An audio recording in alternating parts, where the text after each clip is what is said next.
This morning's workshop is called Carrying It Home. Two addicts in one roof. I'm going to open the floor to Jackie. Thank you. Okay. Hi, Jackie. Hey, good morning, everybody. I'm Jackie. I'm an addict. Hey, Jackie. So it's kind of funny that Bill and I were asked to do this. We were okay. So I had to get my mom and bring her to my house. She had a doctor's appointment, and riding back to my house, Bill had put in a CD of a workshop that we did about 6 years ago, Marriage and Recovery. And my mom was like, "Oh, you're such a wonderful speaker. You should do this all the time." And I'm like, "No." I said, "I don't want to do this all the time. I don't like it." But, and so anyway, the next day, Thomas asked us if we would be willing to do this workshop. Since, HP has a sense of humor. So, two addicts under one roof. So my mind immediately went to the marriage and recovery, what we had done. That's not what this workshop is. So I had to really do some thinking. So I go back to two addicts under one roof. My first instinct is to talk about what it's like for Bill and I today. Two addicts under one roof. But then I start thinking back to what it was like, two addicts under one roof a long time ago. That's my first marriage. We were just so deep in our addiction. The two addicts under one roof was not a good, two using addicts under one roof was not a good combination at all. There was so much dishonesty and distrust. I was always, I would get my stuff and I wouldn't want to be around him because he would want to do my stuff and vice versa, or we'd be all cute and, we'd do our stuff together. Each of us knowing that we had our own stash over here, like we were so sharing. It was just, there was no love for each other in that house. It was just love of, the drug. Like I said, there was no trust. I didn't trust him as far as I could throw him for anything, whether it was trust is our relationship, was he stepping out on me? What dope did he have that he's not giving me? Money, where's he getting this money to get that dope when I don't have any? Why isn't he buying my dope? That's what it was about. Somewhere along there we had a child. I think originally, we thought we loved each other.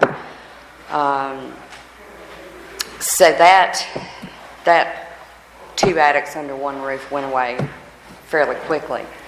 So then I was in another relationship where we were two addicts under one roof, and that was even worse than the first one. That was just disgusting. It was awful.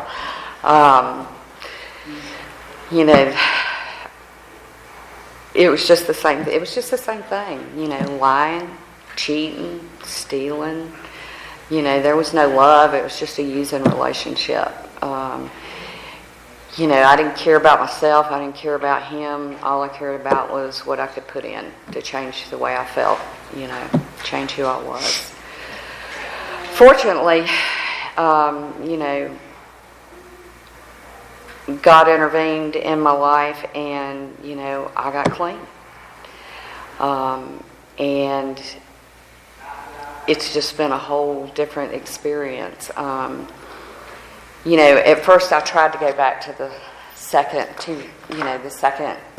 gentleman I was living with. And it was it took me 2 days to realize, because he was still doing his thing. And I'm like, nope, it's not for me. One using addict and one clean addict under one roof does not make for a good situation. So, as I got clean, got a little time. You know, I had desires. You know, I did my first year, 1 year.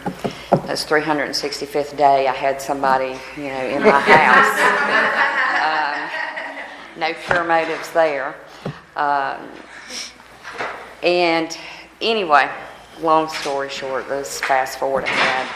I ended up meeting Bill after even some time in recovery, some really bad relationships or just selfish on my part.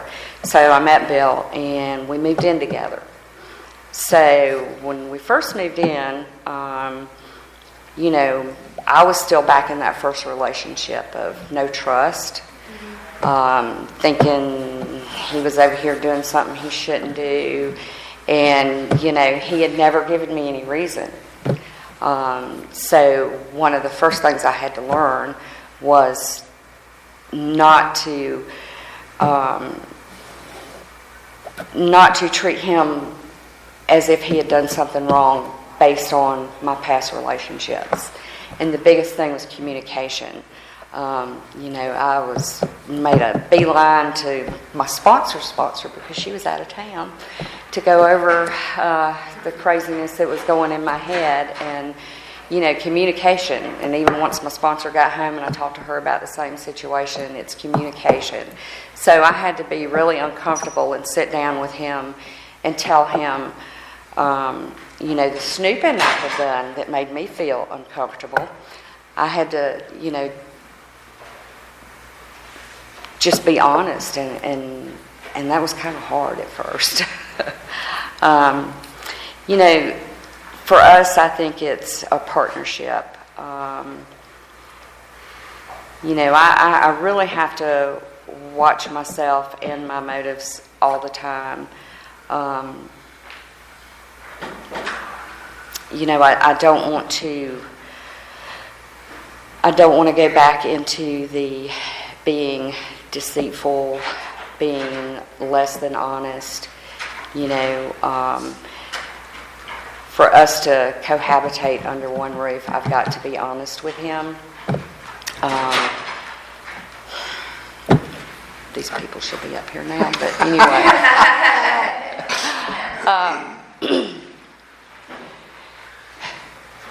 We have to have trust for both of us. It's about respecting the other person. It's about respecting the other person's recovery. You know, he has always done a lot in service and away from home a good bit. And, you know, even though sometimes maybe I didn't like it, I had to respect that because that's what was keeping him clean. And, you know, he wants that for me and I want that for him. You know, for two addicts under one roof, you know, you have to want the same thing and kind of strive for the same thing, which the first and most important thing is to stay clean. You know, I have to give him the freedom to work his program. I have to give him the freedom to do what he needs to do to stay clean. And he does the same for me. He respects me in the same way. You know, he has people over to do step work, and, you know, I give them their space, you know. And the same thing, I have people over and we do step work and he gives us our space. And that's real important, and that's all about the respecting, you know, each other. We'd love to have other recovering addicts in our home, you know, because without all of you and without this program, we wouldn't even have that home, you know. And it's about giving back what was given to us so freely. And that's important to both of us. Oh Lord, I'm rambling now.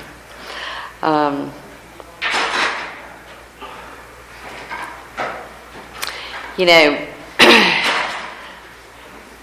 so there's been some things that, you know, in recovery that I haven't known how to handle, or I haven't handled well, and fortunately I have someone that is working their program, in recovery, you know, and they're strong in their recovery, and, you know, he helps me in my recovery.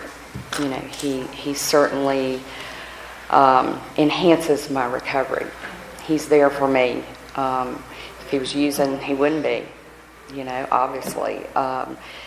And he can help me through the hard times. He can, you know, give me advice when I need advice. You know, he tells me to call my sponsor when I might need to call my sponsor, you know. And we can do that for each other. You know, it's we complement each other. Our programs complement each other. You know, sometimes it's, you know, as humans, we do things that probably get on each other's nerves. That's just the way it is. Everybody look at each other. But, you know, is it really that important? You know, it's all about picking your battles. Is it really that important? You know, I'm bad to leave the door open to the laundry room, and he hates that, and he goes back and closes it, and, you know, and I leave it open, and, you know, sometimes I leave it open because I know it aggravates him. I've never admitted that till today. But then, but see, he's not stupid. He knows that. And, you know, recently, because of this program and because we're clean and because he is the wonderful husband that he is, he got me a new vehicle, and it has the 6-month Sirius radio in it for free. So I've got hooked on Joel Osteen, listening to the Joel Osteen channel. And, you know, in there somewhere in the beginning, it was talking about respecting your spouse and the closing the door, because I know he doesn't like it open. And just doing that little bit, closing the door, is about respecting your partner, you know. And so I try to close it. I try to close it. He doesn't like me to keep the windows open in the house sometimes because there's little cracks around the screens and little bugs might come in. But he, you know, he lets me do it. So he gives a little bit, you know, it's a give and take thing. You know, for two addicts under one roof, you know, one can't just do half measures and the other one do whole measures, you know. You both have to give 100%. It can't be, it's not 50-50, it's 100% on both sides. And that's what I think really makes our relationship work under one roof, two addicts together. And, you know, have an understanding for each other. And, you know, I may have a crappy attitude one day and I may take it out on him, but usually he knows that, you know, there's something going on up here. You know, something is making me feel uncomfortable and it's making me take it out on him. And because he works the program, he understands that there's usually something going on. He usually asks me where my goat had run off to because something's got my goat. So we have to round that goat back up and bring it home. And, you know, I don't know, we just, it can work. You know, it doesn't have to be a struggle. It doesn't have to be a battle. You don't have to fuss and fight and carry on. You know, it's about giving. It's about understanding. Allowing him to work his program. Allowing him to do what he needs to do to stay clean. And vice versa. He lets me do what I need to do. You know, I can go be with my sponsor. You know, I'm going over there. You know, he can ask me, you know, how long you're going to be or what time you're going to be home. I don't have any idea. You just do what you need to do. You know, and that's okay. You know, because he trusts me. You know, he works the program. He trusts me. Anyway, I have run out of everything real quick. So, anyway, I hope you get something out of that. You know, it can work. You know, as long as you work your program, and keep your side of the street clean, and do what you're supposed to do, you know, you can get along with the other addict in your home. and it can be a loving, good home. So anyway, that's all I got.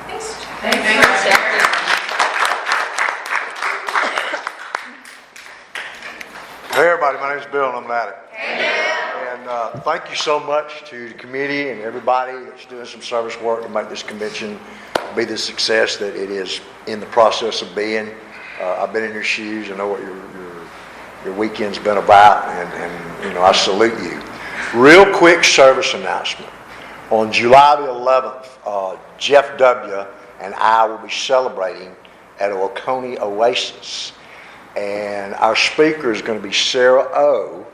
And she deserves your love and support because she's going to be. And I hope you'll come join us, not for just, but certainly for Jeff, he's celebrating too, but certainly to support Sarah. We're going to have a good time, and I hope you'll come be with us. Yeah. Funny thing, Jackie and I have a lot of history in this building. As I said, I did a lot of service work here, and we love coming here. We're the third choice for this workshop, which is fine. No, because the first choice was David and Anita S., and we watched them get married right over here in this room next to this fireplace. Yeah, and that was really cool. And the second choice was Dave and Leanne, which are here now, and they should probably be sitting up here. I bring this up to you because Jackie and I, we don't necessarily take your inventory or judge anything, but we watch other couples in recovery to see how they do it. And the two that I just named you are successful couples in this program, And we watch that and we learn from y'all, and thank you very much, okay, for setting the example, because both of those, have been here a little while longer than we have, and nice taillights to look at, we learn from them.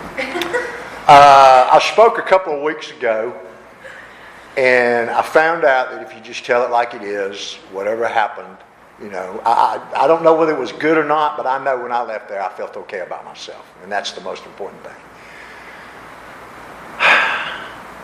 I would tell you, I'm going to go back to that tape that Jackie was talking about, and the thing that I preached there, and I'm going to preach it again, is you got to have your own program of recovery, okay?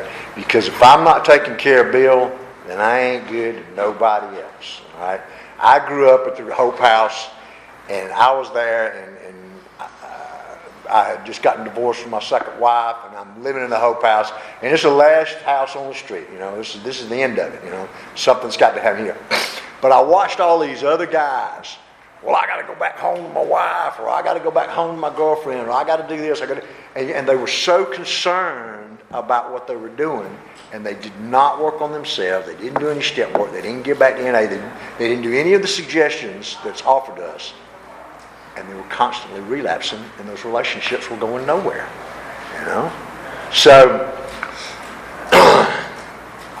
I did some work on myself. I remember Chris was sponsoring at the time, and I remember after I was dating Jackie, I'm getting ahead of myself here. I was dating Jackie, and I said, Chris, it's a really nice woman, She's got a lot going on. I think I'm going to ask her to marry me. And Chris was like, good. That's just a simple, good. He thought it was a good idea, and you were right. It's worked out really well. I thought I had a program of recovery. I was feeling pretty good about myself. I was doing some of the things that we suggest here, and I was getting some benefits out of those. All right, and I thought, I might like to have somebody in my life, and I thought about it. And I prayed to the God of my understanding. I said, Lord, send me somebody. And I said, I want him to be honest. I want him to have a relationship with you. I want him to have a sense of humor. And I asked some of the things, and these are the things that are on the inside. Okay? That was the biggest thing for me, because I worry about the outside. You just put those good things in me.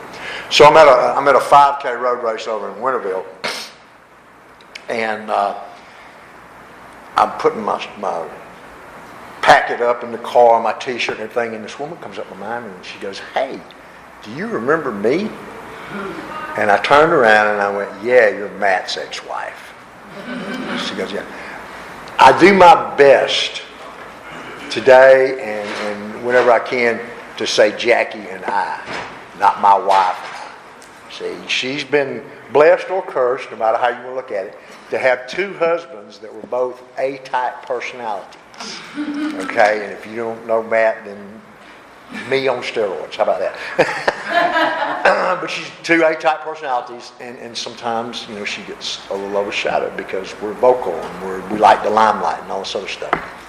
And it's real important that my wife gets the credit due. So, It works by T. We first started dating, and I lived in Athens, and she lived in Elberton, all right? And we would see each other on the weekend, Friday, Saturday, Sunday. And then if we were in Athens, she'd go home to Elberton on Sunday evening, or if I was in Elberton, I'd come back to Athens on Sunday evening. And then we would talk on Wednesday night after 9 o'clock, because her phone plan was one of those where it was cheaper after 9 o'clock. One time, y'all remember that? Yeah. So we'd do that. So we wouldn't see each other on Monday, Tuesday, and Thursday at all, or even talk to each other. And I think this was a good thing, because we learned early on not to be joined at the hip. We won't die without each other. I ain't got to blow you up my phone 25 times a day. I just don't have to do that. Right? I let her be her, and she let me be me. I let her be the woman she is, and she let me be the little boy that I am. And then the day came, I said, this is crazy. I said, economically, it would make more sense if we moved in together. Yeah, that's smooth, huh? So anyway, we did. I gotta, So we did, and it's worked out pretty good. And I married her. Now, we're two addicts under one roof, or something along those lines. She's the best thing that ever happened to me. She really is. Is it great all the time? Well, I don't know. My wife is one of those people. You know those white rooms in an asylum? No windows, no doors. It's just a solid white room. She can lose an orange lighter in that room. This morning I found her pedometer on the floor and by the door, and she's like, "I've been looking for that."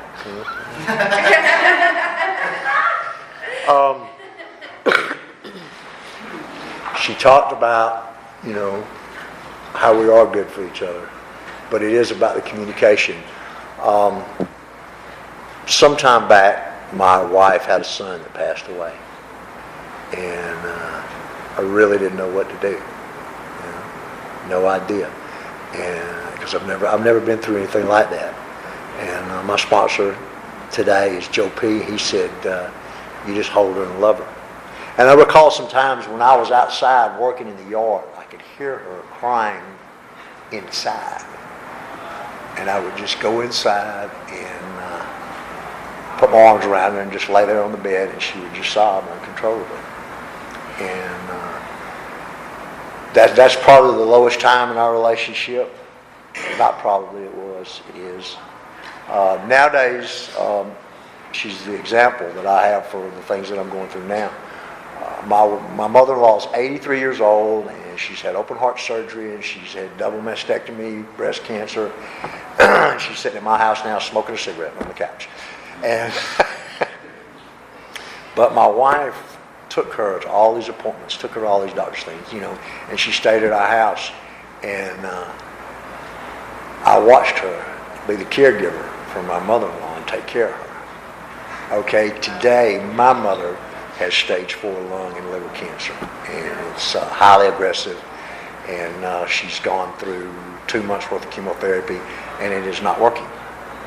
And so we had to change gears and go to another treatment, which we're doing now, and our faith is good and we're strong. And last night I spent the night at, I didn't stay the night, but I was over at about 9 o'clock at my mom's house, doing some chores around her house and making sure she had supper and all this other stuff. And so the things that I watched her do, I'm now getting to do, and I have a better idea, okay?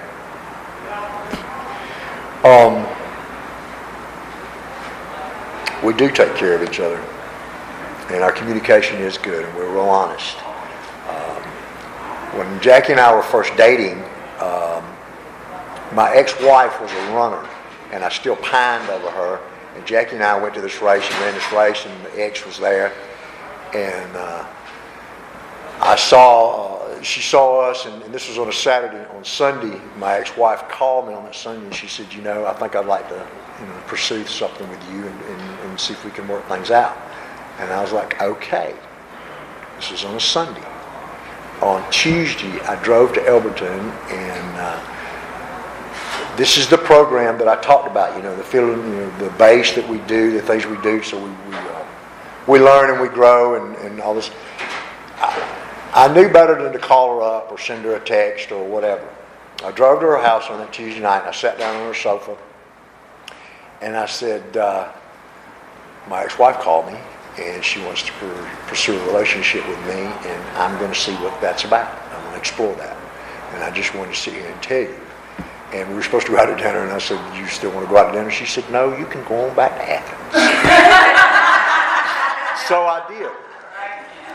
Needless to say, that relationship did not work out. That woman did not want me. She just didn't want somebody else to have me.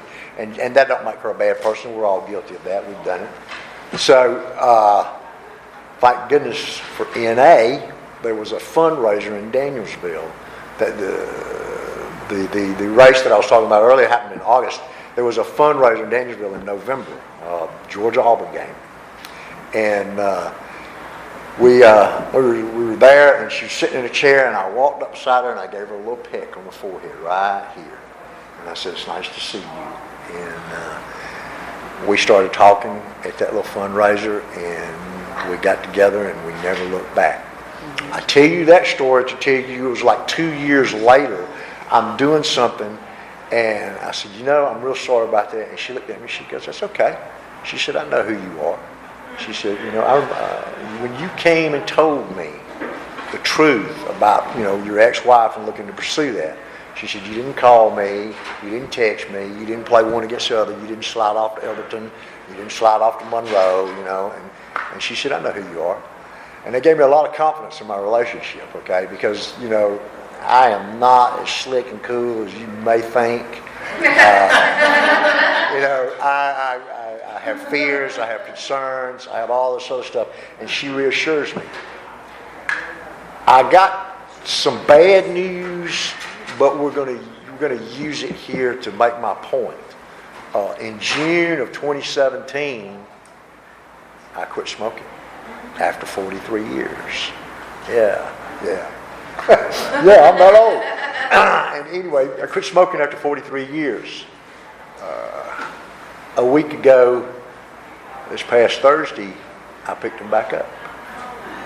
Yeah. And I did it because I wanted to. My wife is really, really sweet. She goes, well, you're going through this, and your mom's doing this, and she's so sweet. She's laying out all these excuses to say, you just smoke yourself up, little boy. And that was my, and I said, no. But I'm telling you this, on that Thursday, I was there at work. And I'm telling all y'all, because I'll get to that. On that Thursday, I left there and I knew what I was going to do. And I went by the store and I bought a pack of cigarettes and I smoked one. And I went to wherever else I was going and I smoked two. And I was like, holy shit. I said, I'm going home. I got to stop by somewhere and wash my hands and my face. And I said, no, that's crazy. That sounds just like something else. Mm-hmm. Right? So I got, the Bluetooth in the truck. And my mother-in-law was there. And they didn't want to sit in front of her or anything. I called her up. Somebody else was there too. Anyway, just my mother, whatever. I called her up and I said, can you meet me outside? And she said, yeah. And so I'm pulling into our subdivision, and I pulled in the driveway, and she walks out there. And I got out of the truck, and I pulled them out the door, and I held up this pack of cigarettes. I said, I bought these today. I said, I just wanted you to know. I said, I told her just what I told y'all. I said, I thought about pulling in the gas station, washing my hands, so you would know when I got here. And I said, that is the craziest thing in the world. That is me going backwards 20 years. And I said, I'm not going to do that. I'm going to move forward. And that's when she said, oh, so, you're going through a lot.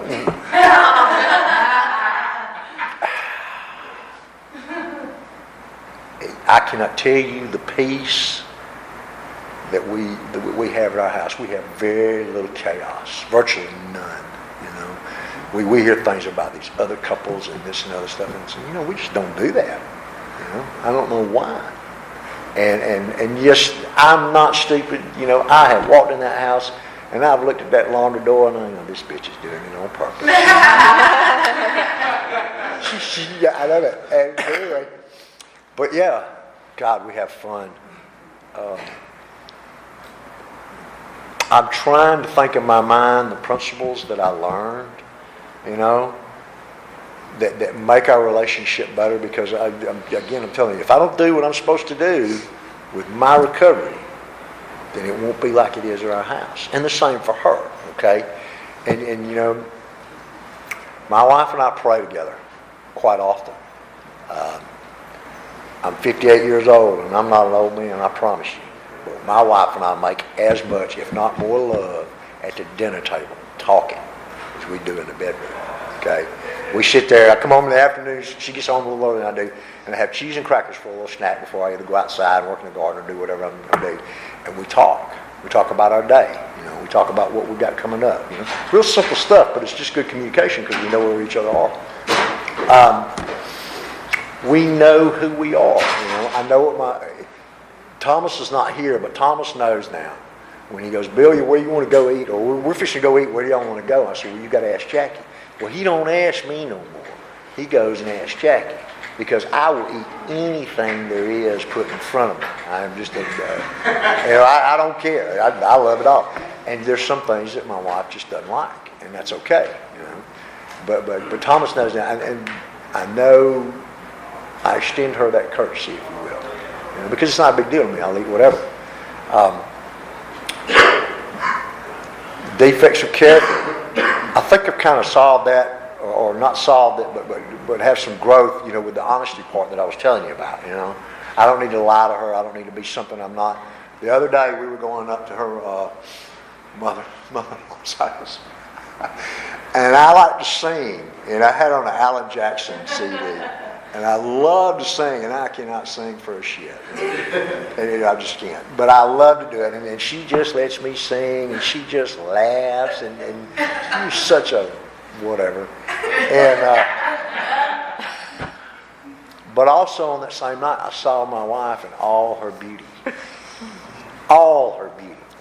We've been working in the yard, right? This is better. We were working in the yard. I'm outside and I'm burning some bamboo behind her mama's house. And my wife's been on the lawnmower cutting grass and everything. And she comes along her house and her mama said something. And she got a cigarette hanging out of her mouth. And she pulls her britches up and she goes, "Oh, that's right." You know? And I stood there and I said, "That's my woman." Because it was. And it was just the greatest thing. You know, that's my woman. Yes. Because, you know, I used to think the perfect woman would be the woman who can work in the garden in the morning and sweat. And I'll say this because this is back when I work in the garden in the morning and sweat and drink beer out of a can. Okay? And then that same night, put on the stiletto heels, slit skirt dress, and have champagne out of a stem. Well, I got that. You know? My wife knows how to dress up.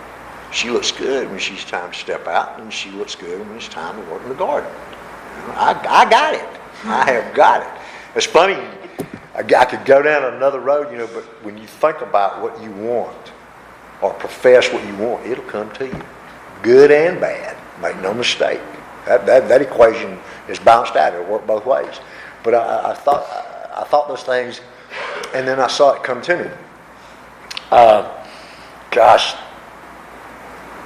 that was a good night. That was a Wednesday night. That was a really good night. And we have a lot of good nights like that. We don't take ourselves very serious. You know, we laugh a lot. When we were first dating, Jackie wore glasses. And at night, she'd take them off. Well, she'd go to bed. Well, I'd take her glasses and I'd lick the lens. And so she got up in the morning, it's like, God, she couldn't see through the lens, you know. And you know, that's a simple little, funny little joke thing. But that shows you how our relationship is. You know, it's just not that serious. We have a lot of fun together. you know. We don't have money issues, you know. There's a lot of things we just don't need, you know. I like to spoil my wife, and it's not by anything that I did, you know. It's God's grace, just like most things in life. 10 years ago, I got Jackie a new car, and I brought it up and pulled in the driveway, and she's coming out the front door, and there I am in the driveway, and I got this number right here. It's worth everything, you know. It's worth everything. I love spoiling my wife, you know, because I don't need much, you know, and I love to spoil my wife and Jackie, and you know, I'm starting to lose my train of thought, but we just have so much fun together. I don't know what my mom's situation is going to be. You know, I've kind of given you some past. I've kind of talked about right now. I don't know what my mom's situation is going to be, but when my mom passes, there's going to be some resources that are going to come my way. And I don't know. You know, that's God's business. And my mother-in-law is a sweet woman, and you know, hopefully they'll live many more years, both of them. I really believe that, or want that to happen. But Jackie and I are all we've got. Okay, my dad's gone. Her dad's gone. We got our mothers. We have no children. We have nothing. And we both love the beach, you know. And it sounds real simple to say, oh, we're just going to up and move to the beach. But it's not, you know. If and when we go there, it's just going to be the two of us, you know. Just us. We're not going to know anybody, you know. I mean, we can go to meetings and make new acquaintances, and there'll be people next door. I don't know, but you know, but it's just going to be the two of us, and I'm satisfied with that. I'm confident with that. I know that it's going to be okay, you know, and as long as I got her, and it's just a great thing to think about. You know, I don't know how long I've rambled here. I don't know if I filled up enough time or whatever I'm supposed to do. You know, I'm just telling you, if you'll do the work on yourself, don't get in any hurry, you know, about a relationship. It'll come when it's supposed to. You know, it will. Just ask and you shall receive. But it'll come when it's supposed to. It did for me, but I had to be ready. You know, I got two exes, and they're not bad women. They had the misfortune of meeting me, you know, and I was not ready to be anything or any use to them, you know, or myself, because I was going off to prison and doing some stuff and everything. But I'm excited about the future. The past has been a blast, and if it's a reflection of anything that's coming my way, I'm excited about it. You know, I'll close with this. There used to be a De Beers diamond commercial, okay, and this is 10 or so years ago. And there's this young couple, and they're walking down this gravel path, and it looks like there's some foreign city, maybe Paris, whatever. But they're walking along, and in front of them, there's this old couple in their 80s, and they're holding hands. And the old couple's walking up the path, and this young couple's walking up, and they break hands and go around this couple. And they walk, I don't know, 15, 20 steps more, and they stop. And they turn back and they look at that old couple holding hands, walk up to there, and they look at each other and they give that, you know, nod that they know, and they take their hands and go on.